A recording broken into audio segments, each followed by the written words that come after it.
What was the last topic?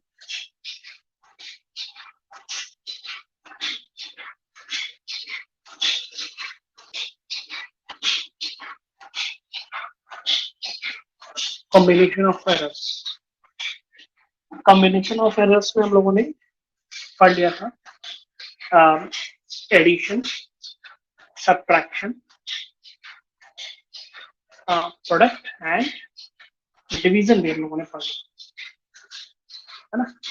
आज हम लोग उसी को थोड़ा सा एक्सटेंड करते हैं, थोड़ा सा एक्सटेंड करें, है ना। देखो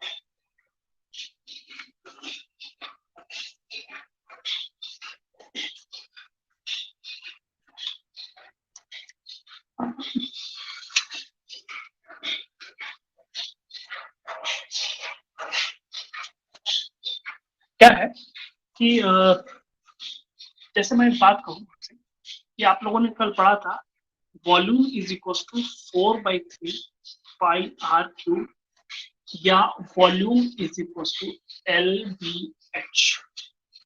यहाँ पे हमने क्या लिखा था, delta V upon V is equal to delta L upon L plus delta B upon V plus delta H upon H, है ना। यानी कि इस तरह से रिलेटिव एरर्स आपस में ऐड हो जाते हैं। कल आप लोगों ने पढ़ा था कि ये रिलेटिव एरर्स आपस में ऐड हो जाते हैं।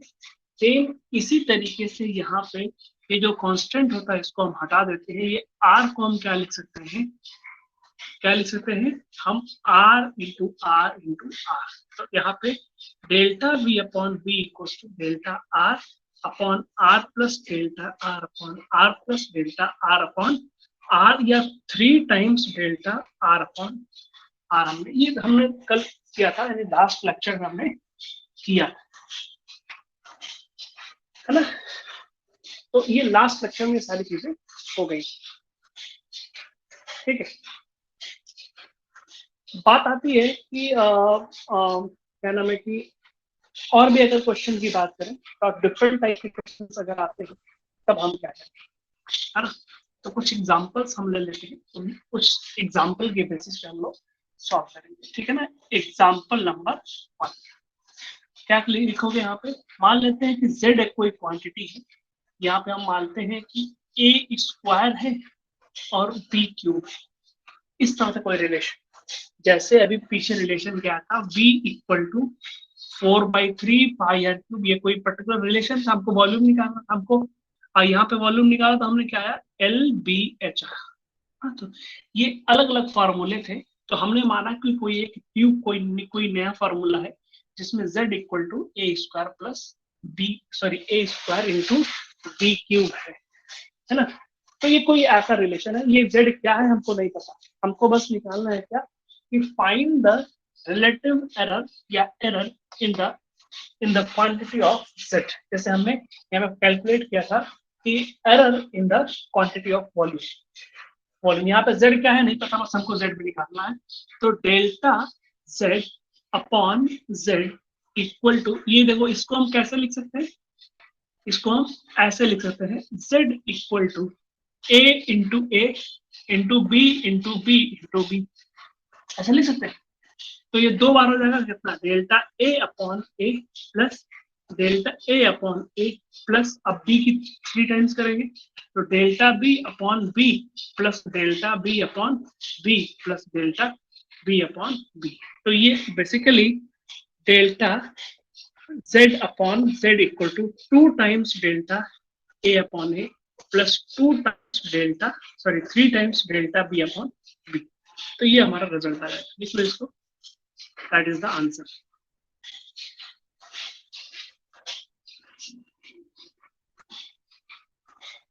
नेक्स्ट,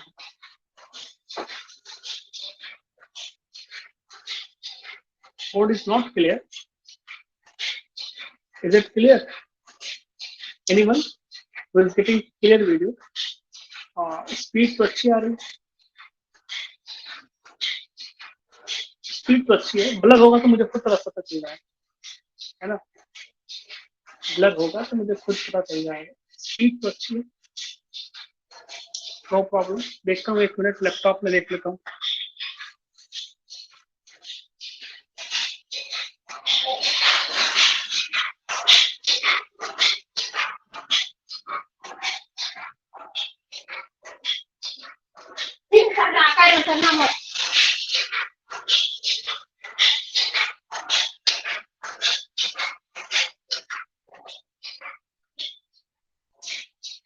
स्पीड तो अच्छी है, आई थिंक क्लियर है।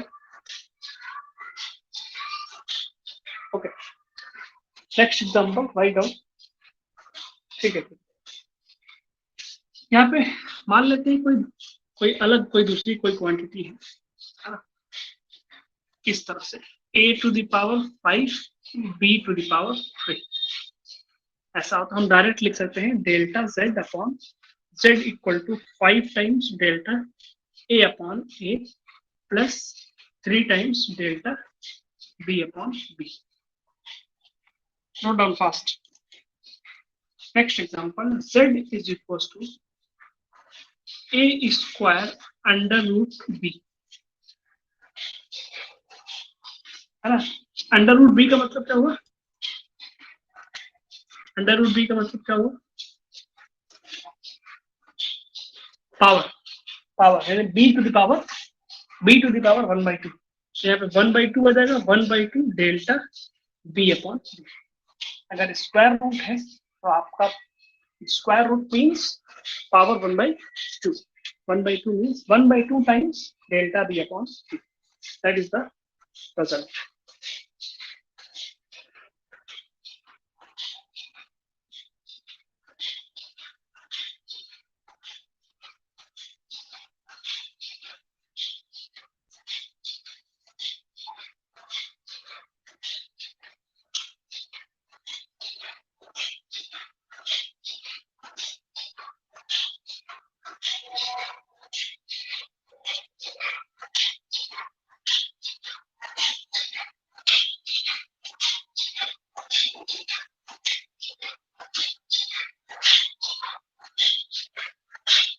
Done.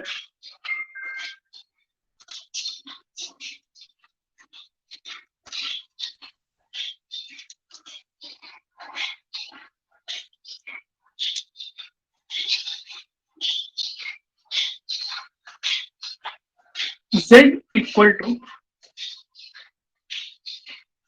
a square upon b square, upon में a square upon b square, b cube कर लो, चलो b क्यूब कर अपॉन में। मैं बोला हूं कि एडिशन हो रहा हो या सब्ट्रैक्शन हो रहा हो, फार्मूला सेम, एडिशन और सब्ट्रैक्शन, सॉरी एडिशन सब्ट्रैक्शन के लिए भी सेम फार्मूला है, मल्टीप्लिकेशन और डिवीजन के लिए भी सेम फार्मूला। एडिशन सब्ट्रैक्शन के लिए भी वही फार्मूला है, एरर को डायरेक्टली ऐड कर देते हैं, एडिशन में भी और सब्ट्रैक्शन में सेम इसी तरीके से हम रिलेटिव एरर्स को ऐड करते हैं, इसमें प्रोडक्ट और क्वोशिएंट या मल्टीप्लिकेशन एंड डिवीजन दोनों।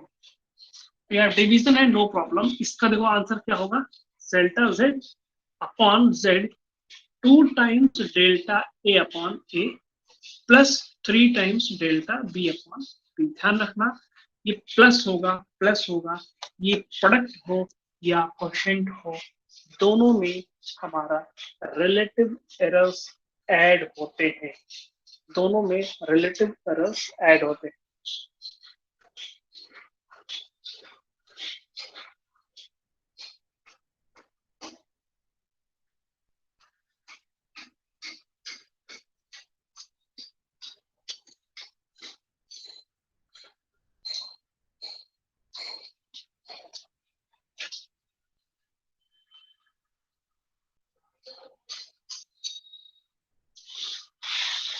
ठीक है, अच्छा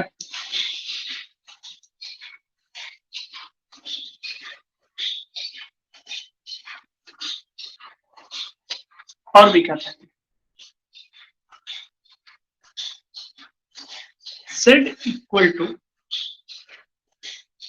a square b to the power 3 upon c to the power 1/2। तो इसका जो रिजल्ट आएगा डेल्टा जेड अपॉन जेड, ये बहुत इंपॉर्टेंट है। इस तरह के क्वेश्चन समझ लो कि 99% चांसेस होते हैं कॉम्पिटिटिव एग्जाम में पूछने। बता रहा हूँ अभी कैसे, अभी बहुत बहुत बार आता है, हर बार लगभग लगभग आता है एक क्वेश्चन इसी पे आता है। ये कितना आएगा, 2 + 3 times delta B upon B plus 1/2 times delta C upon C. Power 1/2 है तो भले वो नीचे है नो प्रॉब्लम, भले वो नीचे है कोई दिक्कत की बात नहीं है, इसलिए हमने पावर 1/2 या स्क्वायर रूट ऑफ सी कह सकते हैं, स्क्वायर रूट ऑफ सी होगा तब भी आंसर हमारा यही आएगा। द रिलेटिव एरर जो होगा in C that will be 1/2 times. Any problem, यहाँ तक किसी को कोई प्रॉब्लम हो तो पूछे। यहाँ पे प्लस क्यों आया, माइनस क्यों आया, यहाँ पे 1/2 क्यों आया, 3 क्यों आया, 2 क्यों आया, कोई भी अगर प्रॉब्लम आप पूछ सकते हो विदाउट एनी हेजिटेशन।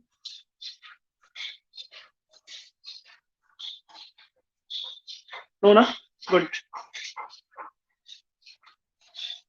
ओके आगे चलते हैं। देखो नेक्स्ट यहाँ पे हम बात करते हैं नेक्स्ट एग्जांपल की। अगर मैं कहूँ कि z इक्वल टू है ना, z = a to the power 1/2 b to the power 3/2 c to the power -5/2, a to the power 1/2 b to the power 3/2 and c to the power -5/2। तो what will be the result? तो बताएगा। देखो अगर यहाँ पे देखो मुझसे लिखना बहुत हम लोग टाइम लगेगा, मैं बता रहा हूँ। यहाँ पे पावर 1/2 है तो 1/2 है ना, delta A upon A plus power 3/2 है तो 3/2 डेल्टा बी अपॉन बी, और फिर उसके बाद यहाँ पे माइनस है तो plus minus minus 5/2 delta C upon C. समझ में आ रहा है नहीं?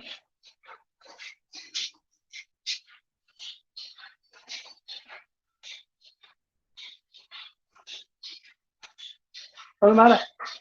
एक गलती मैंने की है जानबूझ के,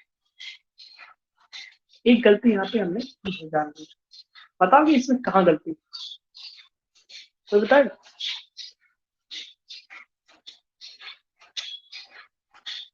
हाँ माइनस क्या है यानी प्लस होगा, very good very good very good, minus कभी भी नहीं होगा।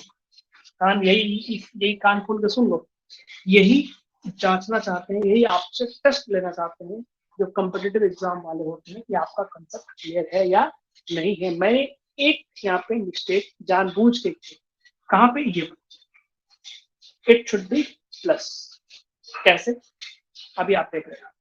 जैसे मैं ऊपर की बात किया हूँ, यहाँ पे मल्टीप्लीकेशन हो या डिवीजन, मल्टीप्लीकेशन हो या डिवीजन हो, ऑलवेज रिलेटिव एरर आपस में ऐड हो। इन एडिशन और sorry in product and quotient. Addition subtraction में तो डायरेक्ट हम ऐड कर देते हैं, लेकिन प्रोडक्ट और क्वोशिएंट में यानी मल्टीप्लीकेशन एंड डिवीजन में हमेशा रिलेटिव एरर को ऐड करते हैं। यानी डेल्टा जेड अपॉन जेड ये क्या है, हमारा रिलेटिव एरर। तो relative error in Z will be equal to 2 times error in A plus 3 times relative error in B plus 1/2 times relative error in C. इसी तरीके से हम जब यहाँ देखते हैं, यहाँ पे पावर -5/2, तो ये माइनस जो है वो एक्चुअल में सी को हम नीचे लिख सकते हैं, है ना। C to the power -5/2 if it go into denominator, it will be a to the power 1/2 b to the power 3/2 upon c to the power plus 5/2। ध्यान रखना ये डिवीजन वाला है, बस हमने ऊपर इसको लेके चले, है ना। तो ये डिवीजन में ही है एक्चुअल में, लेकिन इसको हम क्या करेंगे, ऐड करेंगे। ध्यान रखना ये गलती आपसे ना हो, इट शुड बी पॉजिटिव। जिस तरह से मैं यहाँ से कह सकता हूँ कि जिस तरह से ये जो क्वेश्चन था, ये वाला क्वेश्चन इसको z is equal to a square, z is equal to a square b cube c to the power -1/2 तो लिख सकते हैं ना। तो इसको हम सॉल्व करेंगे तो यहाँ पे माइनस नहीं आएगा, क्योंकि यहाँ पे माइनस नहीं है ना, यहाँ पे ये माइनस नहीं है, क्या है, प्लस है। क्यों प्लस है, क्योंकि ये डिवीजन में था। अगर ये पावर -1/2 कर देते हैं तो ये सेम है ना, तो रिजल्ट भी तो सेम आना चाहिए, तो रिजल्ट भी तो सेम आना चाहिए ना।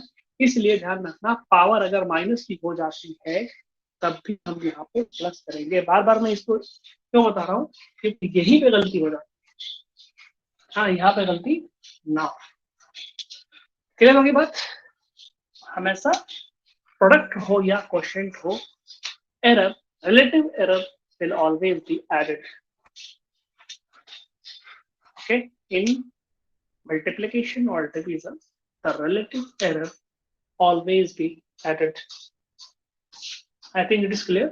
Now we will move further. ठीक,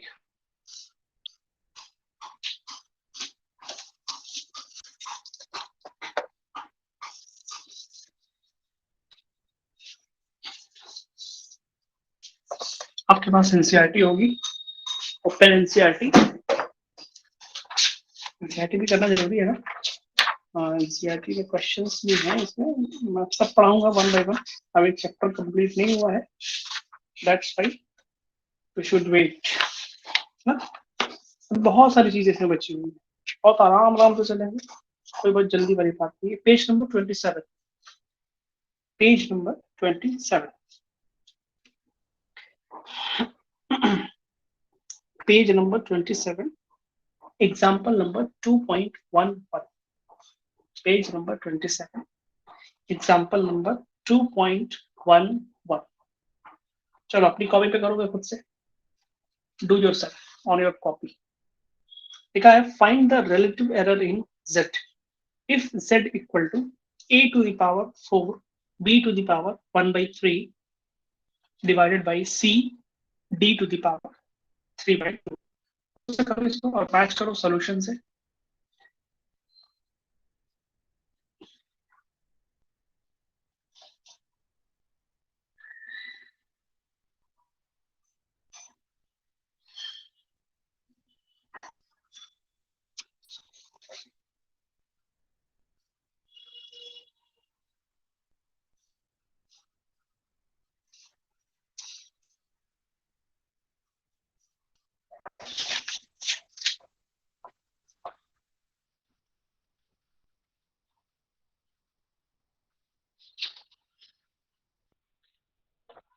डन, गुड।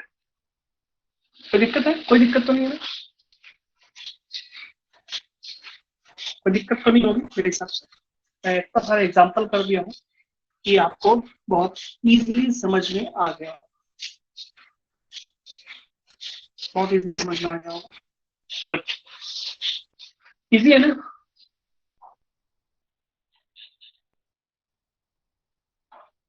इजी है, टफ है।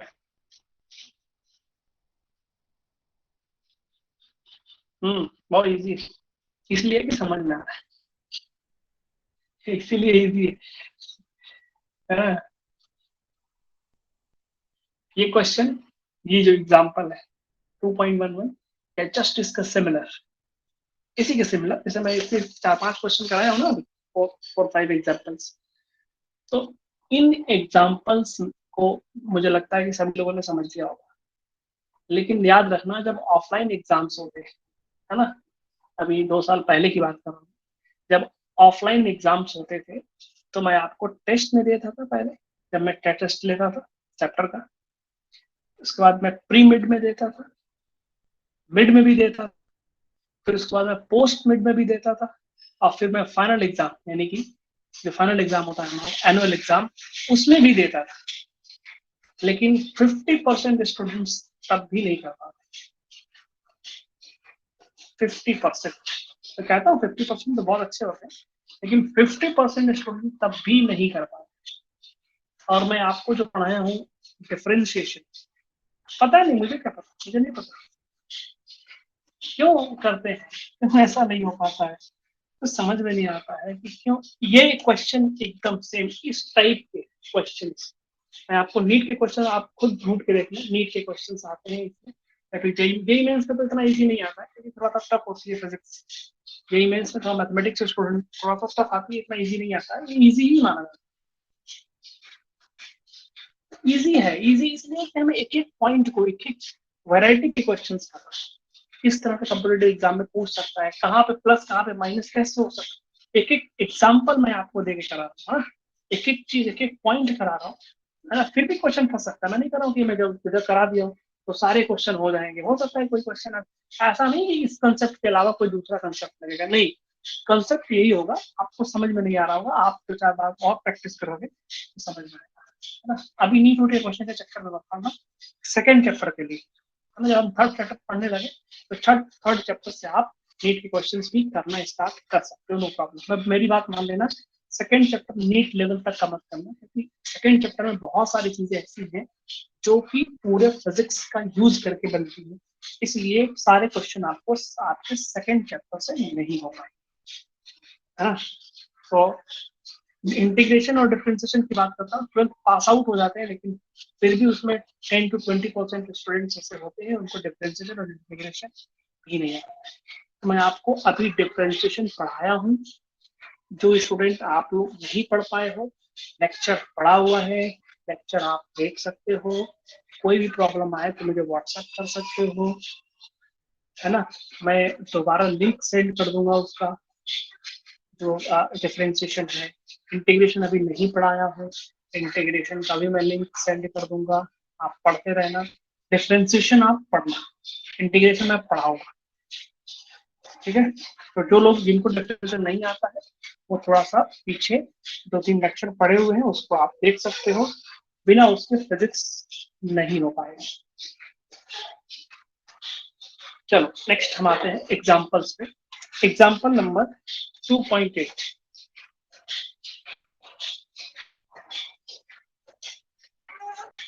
एग्जांपल 2.8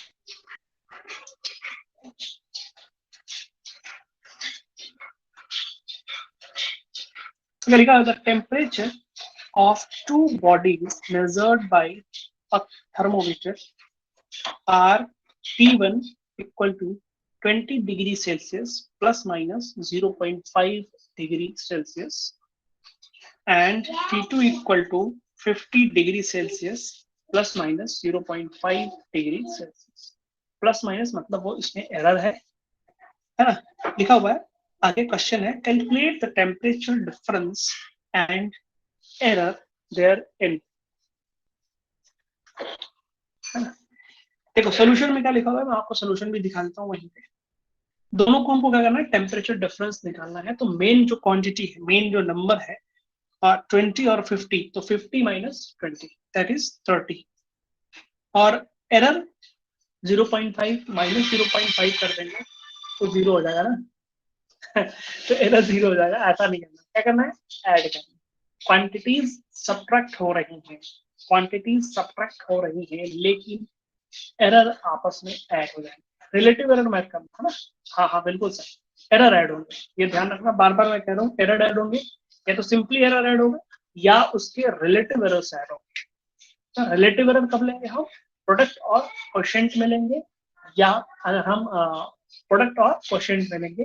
अब हम डायरेक्टली एरर को ऐड करते हैं कब ऐड करते हैं, जब हम सिंपली एडिशन और सब्ट्रैक्शन कर रहे हैं, ठीक है। ये हो गया क्वेश्चन।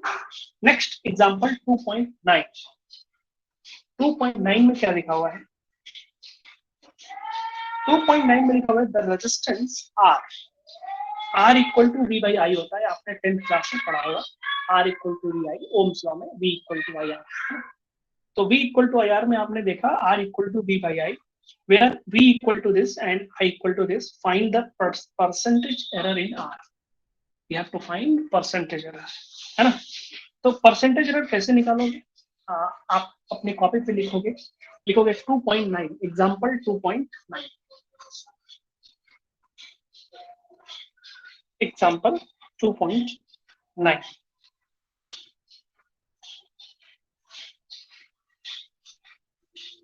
देखो R equal to V by I। तो रिलेटिव एरर इन R क्या हो जाता है? Delta R upon R, delta V upon V plus delta I upon I। Division में तब भी ऐड हो जाएगा, है ना। परसेंटेज की पूछा हुआ है, परसेंटेज तो 100 से मल्टीप्लाई कर देंगे, the delta R upon R यानी मल्टीप्लाइड बाई 100, एक परसेंटेज एरर इन R होगा, है ना। तो डेल्टा V अपॉन V अब plus delta I upon I multiplied by 100, या दोनों को सेपरेटली 100 से मल्टीप्लाई करो या एक ही साथ मल्टीप्लाई करो। तो डेल्टा V अपॉन V, देखो डेल्टा V कितना है, डेल्टा V कितना, 5/100 यानी 5 दिया हुआ है प्लस माइनस 5 और अपॉन 100 प्लस I कितना दिया हुआ है 0.2 प्लस माइनस 0.2 है अपॉन 10 इंटू 100। इस तरह से करोगे तो 5 अपॉन 100 प्लस 2 अपॉन 100, यानी ऊपर नीचे हम 10 से मल्टीप्लाई कर देते हैं, मल्टीप्लाइड बाई 100। तो यहाँ 100 कॉमन ले लेंगे एलसीएम, और यहाँ पे 5 प्लस 2 मल्टीप्लाइड बाई 100, ये 100 से 100 कैंसिल हो जाएगा, 5 प्लस 2 7%। कोई दिक्कत, कोई परेशानी? और इजी है, थोड़ा सा देखो कुछ कुछ चीजें याद भी रखनी पड़ती है। हमने फार्मूला कैसे ड्राइव किया, फार्मूला ड्राइव करने के लिए हमने कुछ कंडीशन भी ली थी। कभी कभी क्वेश्चन जो हाई लेवल के क्वेश्चन आते हैं उनमें कंडीशन के बियॉन्ड जाके पूछता है और हम ये फार्मूला अप्लाई कर देते हैं तो हमारा आंसर गलत हो जाता है ना। तो आपको कंडीशन भी याद रखनी है कि बेसिकली कंडीशन क्या है। चलो हाँ, अब आ जाओ, मैं करा रहा हूँ फटाफट देखो। आ जाओ एग्जाम्पल नंबर पीछे 2.6 पेज नंबर 25, एग्जाम्पल 2.6 मिल गया, पढ़ो, रीड द क्वेश्चन।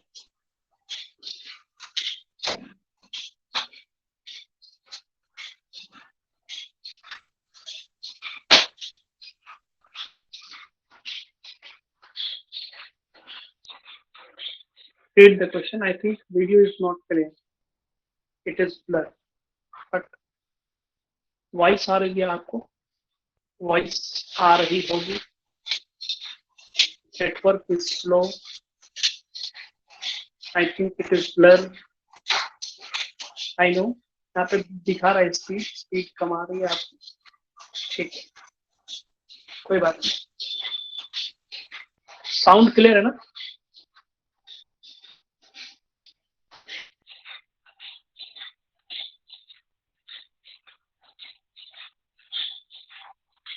ओके, देखो क्वेश्चन में लिखा हुआ है, आपको क्वेश्चन में लिखा हुआ है, मैं पढ़ दे रहा हूँ क्वेश्चन।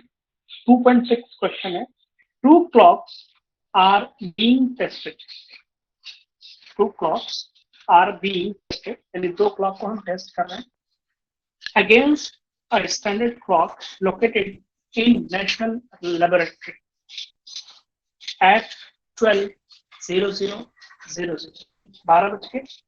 12:00:00 है ना, एग्जैक्ट 12 बज रहा है, इन 12 बज रहा है यानी नून है, at 12:00 Noon by the standard clock, यानी स्टैंडर्ड क्लॉक में हमारा कितना बचा हुआ है, ठीक 12 बज रहा है। इसके बाद लिखा हुआ है इसमें the readings of the two clocks are, the readings in the two clocks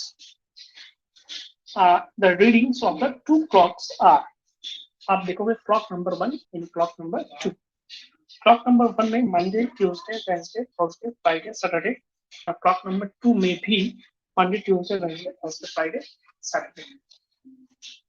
ये टाइमिंग दिया हुआ है। आप सॉल्यूशन मत देखोगे, आंसर बिल्कुल नहीं पढ़ोगे, आप देखोगे इफ यू आर, उसी में लिखा हुआ नीचे, if you are doing an experiment that requires the precision time interval measurements, which of the two clocks will you prefer?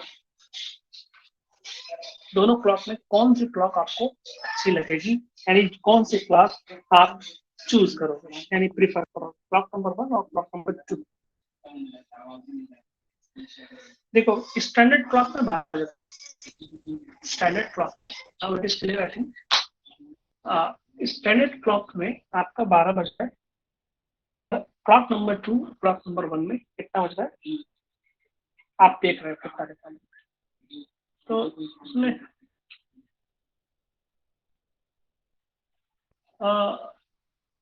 इसमें आप लोग देखोगे आप लोगों को क्या समझ में आएगा,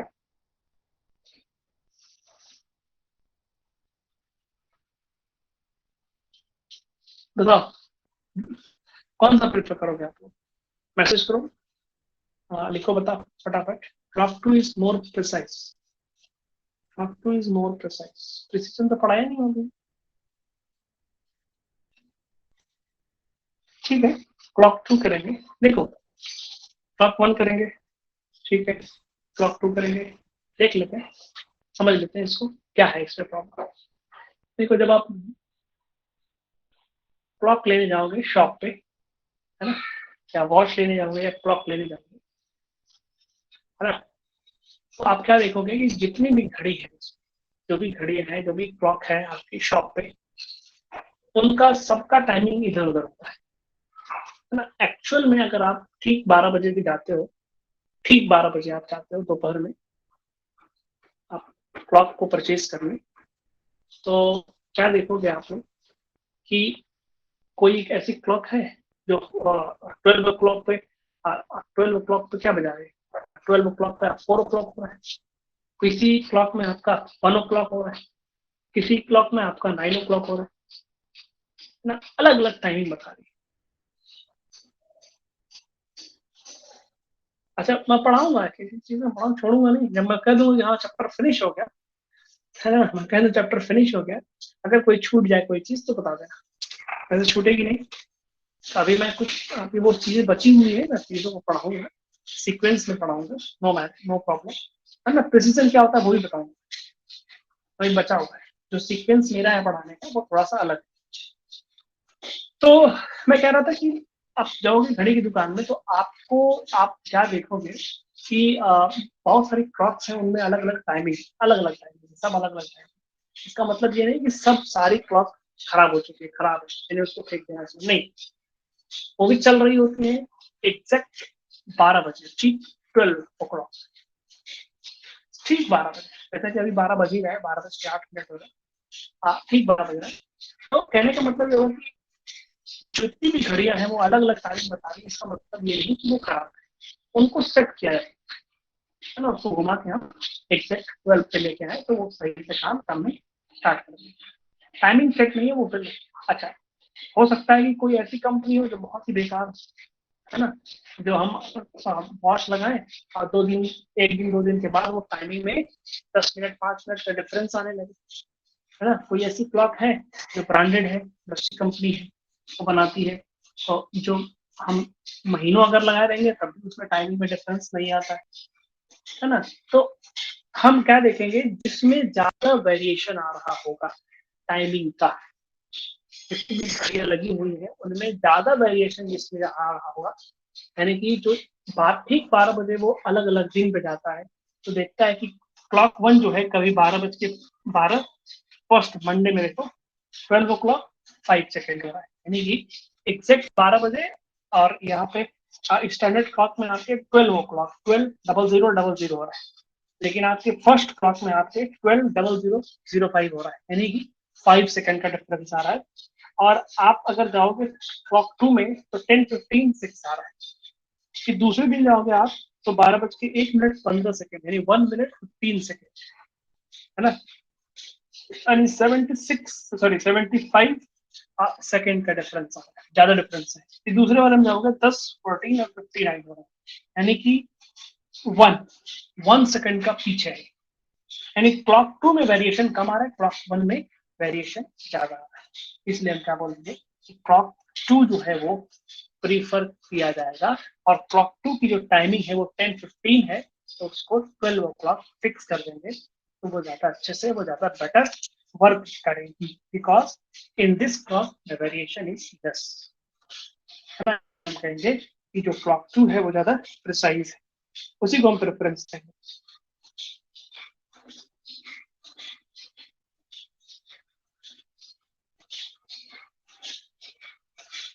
ओके, आ जाओ नेक्स्ट एग्जांपल आपका है 2.10, पेज नंबर 27, एग्जांपल 2.10।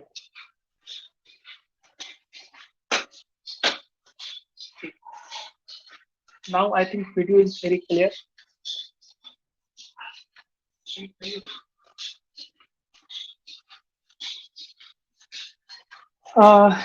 2.10 देखो, 2.10 में लिखा हुआ है two resistors of resistances R1 100 plus minus 3 ohm and R2 200 plus minus 4 ohm are connected in series। पहले में क्या है, सीरीज में कनेक्ट है। Then in parallel find the equivalent resistance of the series combination, parallel combination. Use the relation R equal to R1 plus R2, and for second use 1 upon R equivalent या 1 upon R dash या 1 upon R prime भी कहते हैं इसको, 1 upon R prime equal to 1 upon R1 plus 1 upon R2। आपको पहले से पता है कि सीरीज में रेजिस्टेंसेस को ऐड करते जाता है और पैरेलल में हम क्या करते हैं, रेजिस्टेंसेस को हम रिवर्स करके ऐड करते हैं, है ना, रेसिप्रोकल करके ऐड। पता है ना, ये पता होगा आपको कि याद रखना कि सीरीज में ऐड हो रहा है और पैरेलल में ना तो एडिशन है, ना तो सब्ट्रैक्शन है, ना तो प्रोडक्ट है, ना तो डिवीजन है। ध्यान रखना है बात। हमने 4 पढ़ा है, कौन कौन सा, addition, subtraction, multiplication and division. Series वाले केस में, यानी जब हम दो रेजिस्टेंसेस को आपस में सीरीज में कर रहे हैं तब तो कोई दिक्कत की बात नहीं, सिंपली ऐड हो रहा है, हम एडिशन वाला फॉर्मूला यूज करेंगे। जैसा कि आप सॉल्यूशन में देखोगे आपको मिलेगा answer A, the equivalent resistance of the series combination R equal to R1 plus R2, R equal to R1 plus R2, यानी 100 plus minus 3 plus 200 plus minus 4, यानी 100 plus 200 that is 300 plus minus 3 plus 4 that is 7, that is the answer। तो इसमें आपको first वाले में कोई problem नहीं, ठीक है। इसके पास एनसीईआरटी नहीं भाई, एनसीईआरटी ले ले, तो क्या बताऊं, हवा में सब हो जाएगा, है ना। या तो कम से कम नहीं होगा तो डाउनलोड कर लिया करो, लेकिन डाउनलोड करोगे देखोगे, ये भी तो प्रॉब्लम है।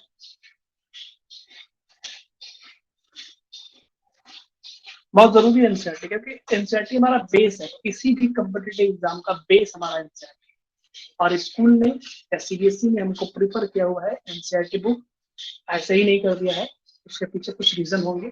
साइड बुक आप पढ़िए, बिल्कुल पढ़िए, लेकिन एनसीईआरटी को आपको पढ़ना मस्ट है ना। साइड बुक कोई भी पढ़िए आप, जिसको आपको जो अच्छी लगती है साइड बुक पढ़िए। साइड बुक एलेबोरेट करती है एनसीईआरटी को, है ना। एनसीईआरटी से अलावा कुछ क्वेश्चन नहीं होते उसमें, एनसीईआरटी को एलेबोरेट करती है, एक्सप्लेन करती है। करो देखो। तो हम बात करते हैं इसमें second option, that means resistances in series, resistances in sorry series नहीं, sorry parallel, resistances in parallel, second वाले में पैरेलल। तो पैरेलल में देख लो डिवीजन नहीं है, यानी R1 अपन R2 नहीं है या R2 अपन R1 नहीं है, दो क्वांटिटीज का डिवीजन नहीं हो रहा है, या दो क्वांटिटीज का प्रोडक्ट नहीं हो रहा है, R1 into R2 नहीं हो रहा है ना तो मल्टीप्लिकेशन है, ना तो डिवीजन है, ना तो एडिशन है, ना तो सब्ट्रैक्शन है। तो हमने 4 ही फार्मूले पढ़े सर, आपने 4 फार्मूले पढ़ा, एडिशन, सब्ट्रैक्शन, मल्टीप्लिकेशन और डिवीजन। एडिशन सब्ट्रैक्शन में एरर को डायरेक्टली कर देते हैं, नो प्रॉब्लम। लेकिन हम जब हम प्रोडक्ट और हम जब क्वोशिएंट की बात करते हैं, यानी मल्टीप्लिकेशन और डिवीजन की बात करते हैं, तो इसमें रिलेटिव एरर्स ऐड हो जाते हैं। In multiplication and division we will add the relative errors of the individual quantities. Clear? लेकिन इसमें ऐसा कुछ नहीं है। यहाँ पे क्या हो रहा है, 1/r' या 1/r' equal to 1/r1 plus 1/r2। इसमें क्वांटिटीज को रिवर्स करके ऐड किया जाए, समझा? तो उन चारों में से ये नहीं, मतलब वो चारों फार्मूले, उन चार नहीं बल्कि दो ही फार्मूले, वो दोनों रूल या वो दोनों फार्मूले इस क्वेश्चन में पैरेलल वाले केस में नहीं लगे। समझ लेना इस बात। बहुत अच्छा अच्छा एक एक क्वेश्चन बहुत इंपॉर्टेंट होता है एनसीईआरटी, इसमें वो नहीं लगेगा। क्या लगेगा? दिया हुआ है उसी में, क्या किया हुआ है, डेल्टा आर प्राइम यानी कि relative error in equivalent upon R dash square plus delta R1 upon R1 square plus delta R2 upon R2 square. ये न्यू फार्मूला है। इसके लिए आप क्या करोगे, इसी फार्मूले का यूज करोगे। इस फार्मूले का यूज कैसे करेंगे, ध्यान रखना। हम R डैश निकालेंगे। देखो सोल्यूशन में दिया हुआ है the equivalent resistance of parallel combination यानी 1/r dash equal to 1/r1 plus 1/r2। तो वो R डैश इसको कैलकुलेट करोगे तो R डैश कितना आया, 66.7 ओम आ गया, है ना? यानी इक्विवेलेंट रेजिस्टेंस की मेन क्वांटिटी आ गई। अब इक्विवेलेंट रेजिस्टेंस में एरर कितना आएगा, एरर को फाइंड करने के लिए डेल्टा R डैश को फाइंड करने के लिए आप ऊपर वाला फार्मूला जो क्वेश्चन में गिवन है ऑलरेडी उसका यूज करोगे, यानी delta R upon R dash square delta R1 upon R1 square plus delta R2 upon R2 square, है ना? देखो यहाँ पे देखो delta R dash that we have to calculate, delta R dash जो कि हमको कैलकुलेट करना है, डेल्टा R डैश जो कि हमको कैलकुलेट करना है अपॉन में R डैश स्क्वायर जो कि आप ऊपर कैलकुलेट कर चुके हो, that is 66.7 ohm equal to delta R1। Delta R1 कितना हो जाएगा, आप देखोगे R1 में 3 दिया हुआ है, तो ये डेल्टा R1 कितना हो जाएगा, 3 हो जाएगा। डेल्टा डेल्टा R1 और R1 स्क्वायर यानी R कितना हो जाएगा, 100 हो जाएगा, 100 का स्क्वायर। फिर प्लस डेल्टा R2 कितना हो जाएगा, क्वेश्चन में देखोगे तो R2 में लिखा हुआ है 200 प्लस माइनस 4, तो डेल्टा R2 हो जाएगा वो हमारा 4 हो जाएगा। इसलिए आप इसको रख के इस पे सॉल्व कर सकते हो। अगर कोई प्रॉब्लम हो तो आज हमसे पूछ सकते हो। लास्ट में जो आर डैश निकल के आएगा, that sorry R dash delta R dash जो आएगा वो 1.8 आ रहा है, इसलिए हमारी जो फाइनल क्वांटिटी होगी that will be equal to 66.7 plus minus 1.8 ohm. I think it is clear. I don't think there is any problem.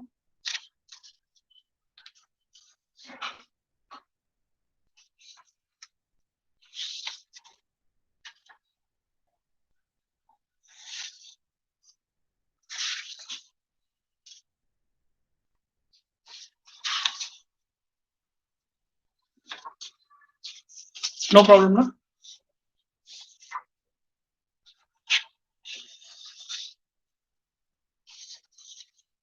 कोई प्रॉब्लम नहीं होगी आई थिंक। चलो लिखो होमवर्क, थोड़ा होमवर्क लिखो, कुछ कुछ खुद से भी करो थोड़ा थोड़ा।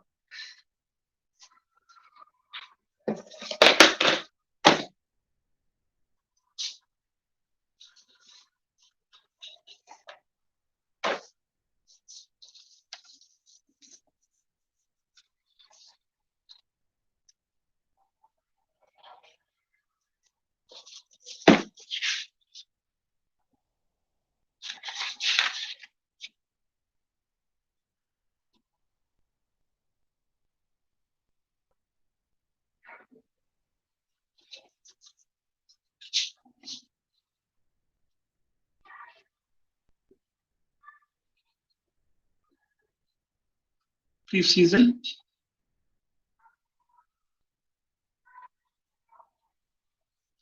हाँ प्रीसीजन आप लोग डेफिनेशन लिखना, और प्रीसीजन के बाद आपका और क्या था, हम्म,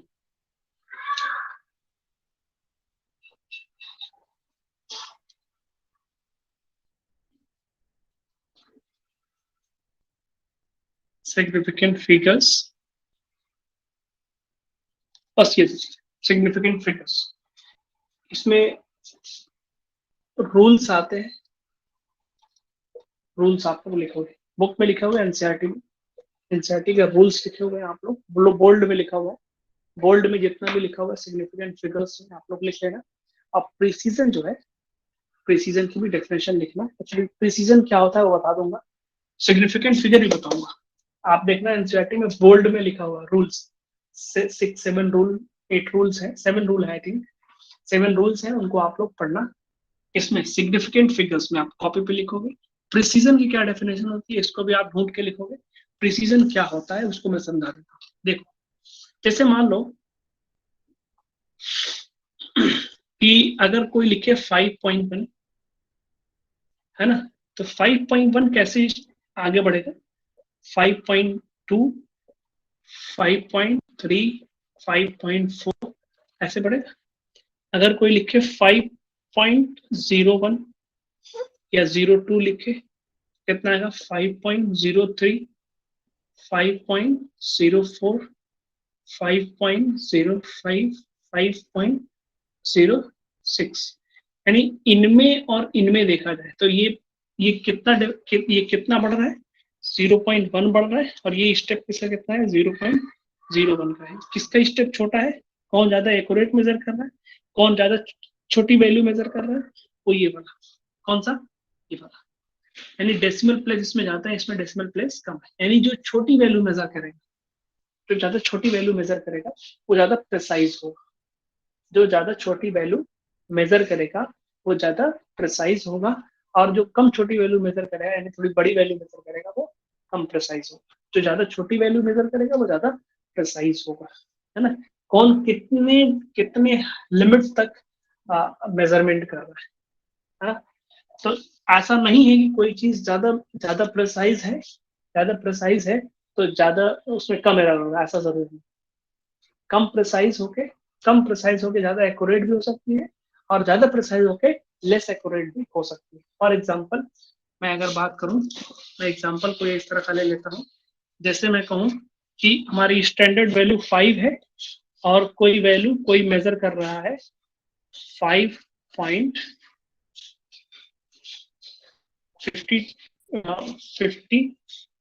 5150, सॉरी 5.15, है ना, ये हमारा क्या हो गया, A1 हो गया, ये A हो गया, ये A1 हो गया, और A2 है हमारा 5.1,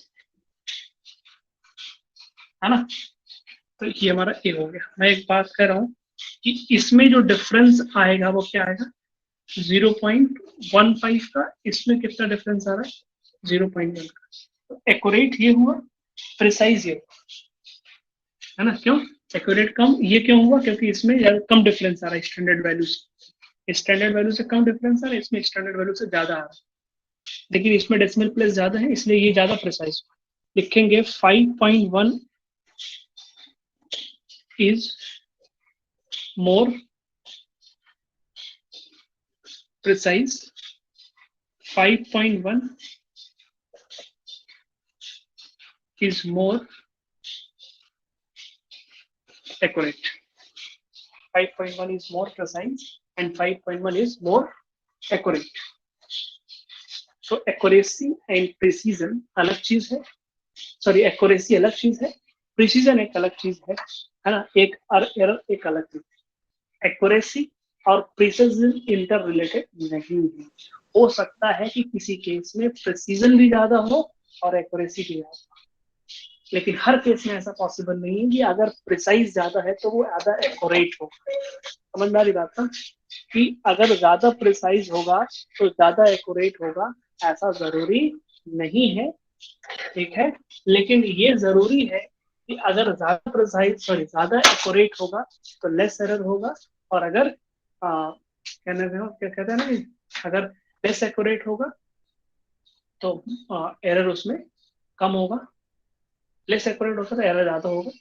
इस तरह से एरर एरर और एक्यूरेसी ये इंटर रिलेटेड है, बट प्रिसीजन एंड एरर या precision and accuracy is independent. ठीक है, ठीक है, आज ये तो समझ में आ गया। ये दो होमवर्क कर लेना आप लोग। कल सिग्निफिकेंट फिगर को भी मैं थोड़ा एक्सप्लेन कर दूंगा। ठीक है, उसके बाद मुझे लगता है कि एक टॉपिक और रह जाएगा, राउंडिंग ऑफ। राउंडिंग ऑफ और सिग्निफिकेंट फिगर का एप्लीकेशन। ठीक है, चलो फिर हम आगे चलते हैं और बाकी हम बात करते हैं कल। आज के लिए इतना ही रहने देते हैं, नेक्स्ट लेक्चर हम कल पढ़ेंगे। Okay,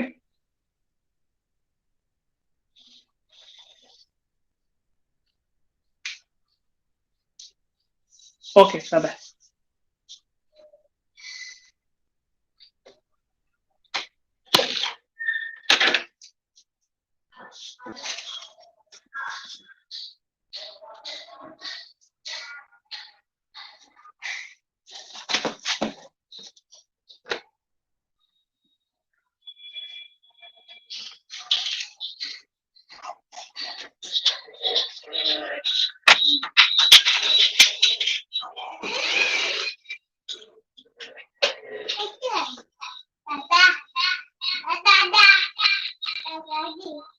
Dadah.